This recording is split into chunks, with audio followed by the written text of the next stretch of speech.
Hi, this is Marilyn, the Technology Training Specialist here at HAR, and this week's tool of the week is the TEMPOAdd-Edit feature.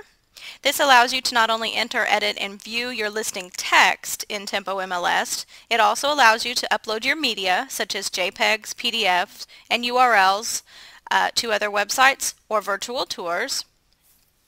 You can add and edit open house information on your own listings. You can even copy a listing. If you have one in an expired status and you need to copy it over and return it to an active status, you could do that. You could also copy a listing from active for sale into the rental category to save yourself some data input on the rental side. And finally, I'll show you how to assign a super key box to your active listing so that you can track the entry to the listing as well as changing or editing any of the access times that the lockbox allows people to enter the property. As usual, we'll start by going to HAR.com and logging in using the HAR members area, your own public and private ID, and then clicking the Tempo MLS link in the near left corner or the far left corner of the screen. Once in Tempo MLS, you simply go to the Add Edit menu and you can clearly see your selections. You can add edit a listing, add or edit the media on your listings, or you can add and edit open house information. We'll begin with the Add Edit listing area. From this screen, you can quickly access all your listings by a particular status or by typing a specific MLS number. From the next screen, you have to mark the dot, the radio button, to allow the system to know you want to manipulate that listing. Then you can edit the text of the listing. You can change the status or price of a listing. In this instance, you will not be able to change the listing agent. You can only edit your own listings. You can choose to order pictures, meaning you will hire a photographer. The price list is displayed here on the website. You can also take your own pictures with your own digital camera and simply use the Add, Edit, Media section to upload those photos. You can quickly and easily add and edit the open house information from here, as well as the menu at the top. Then you can print preview your listing. You can copy the listing, as I was mentioning before, from an expired, withdrawn, or terminated status back into active. Or the most commonly used is taking an active listing for sale and copying it over to the rental category. So about 90% or so of the information is carried over automatically for you, and then you'd have to fill in the appropriate rental fields such as a pet deposit and things of that sort. But it saves you a lot of data entry. If you began adding a listing that was saved as an incomplete and is not actually ending up as an active listing, you can delete that incomplete from this screen. You can also assign a super key box to your listing. If you have a Supra on your listing, you will just obtain the shackle code and serial number off the bottom of that Supra, type that into the system here, and then you'll be able to track who has entered the listing and what time and date they showed the property from a website. The SuperChem website will link the two together so that you can then check the entries to the house. Once the super key is assigned to the listing, you can also manipulate the times. If the seller says, for instance, they didn't want the property shown prior to 10 a.m., you can simply log on to the website and change the entry time so that after 10 a.m. only the lockbox will work, or up until only 5 p.m. or something like that. You can change the timing on the lockbox. The editing of the text is fairly self-explanatory, so I'm not going to go into too much detail on this particular tutorial. I will show you in the change status or price area.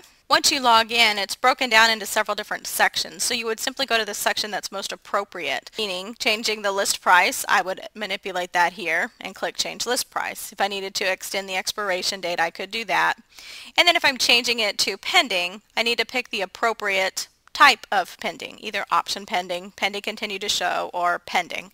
So be sure that you're in the proper area. Just as when you're adding a brand new listing, when you're editing a listing, everything in blue letters is a required field. Again, if the property was going into pending continue to show status or pending status, you need to be sure you're in that proper section.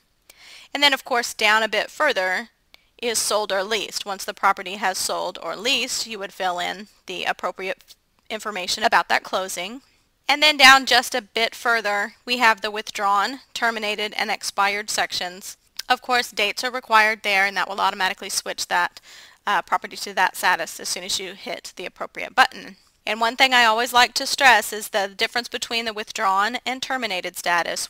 Withdrawn means it's temporarily not active in MLS for whatever reason, an illness in the family, a remodeling of the home, whatever the reason may be that you and your seller have agreed to, but you still have a legally binding listing agreement.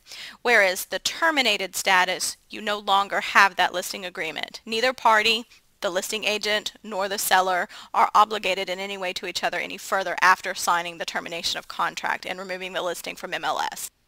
The other section I want to focus on heavily in this tutorial is the AddEdit media area. You can see here this property has quite a few photos already uploaded to it. It also has a PDF document. If I needed to edit existing media, I could do that. This is where you could add your comments or remarks under the photos. The captions that you see in MLS under the photos, you could do that here. And you can see here I have an existing document in this case, and I'm able to put the description of my choice below it. The same is true of JPEG photos. If I were to edit the media, I can put the comments, the description of the photo that I wish. To add new media to a listing, you actually start at the bottom of the screen, not the top. To add a picture or JPEG, I would simply mark that dot and then click Add New Media. And you can see here I would just simply click the Browse button and then locate the image on my computer, a flash drive, a CD drive, my camera that's plugged into my computer, wherever I have the file saved. I would simply locate it on my computer and double click the file to add it. Here I have the opportunity to add the description to the photo. I can go back later and edit the description should I choose, but I find it's most efficient to just do it all at one time. You can see here I can add up to 7 more photos to this particular property. It has not yet met the max, so I have 7 more spaces left to add photos.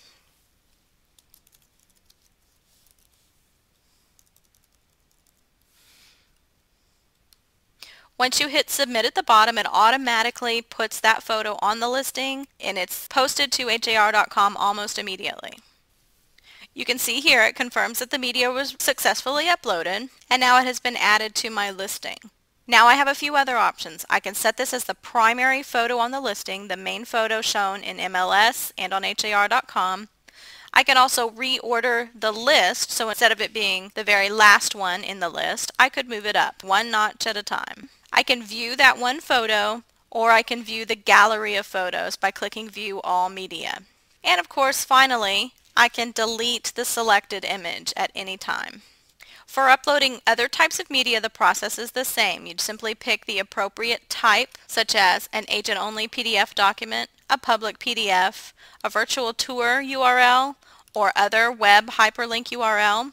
You're not allowed to put URLs in your comments in your listings, but you can upload them as media to your listing. And then finally down here at the bottom of this section, it shows you that there is an option to fax in a document. If you don't have a way to transfer a document to a PDF to post it to your listing, it can be done for you. Same process, you simply mark the dot, click Add New Media.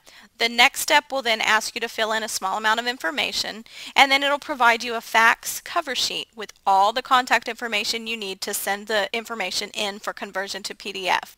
Finally, the Copy button allows you to copy a listing from one status to the other or from one property type category to another.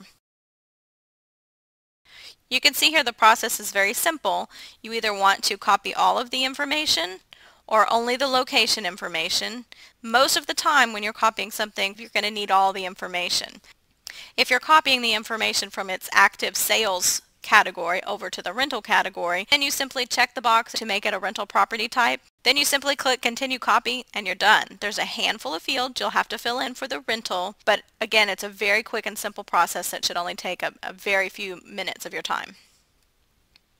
I previously did a tutorial on the AddEdit Open House function, so if you'll refer back to the archives of the e-learning, you can find the detailed information on how to add and edit an open house on your listing.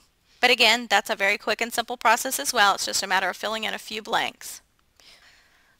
I hope you found this information useful and that it'll help you add your new listings and keep your current listings up to date and as accurate as possible. But should you have any other questions about this or any other HAR tool, just give me a call at 713-629-1900 extension 288, or better yet, send me an email at marilyn@har.com. And of course, be sure to tune in next week and check out the latest HAR Tool of the Week.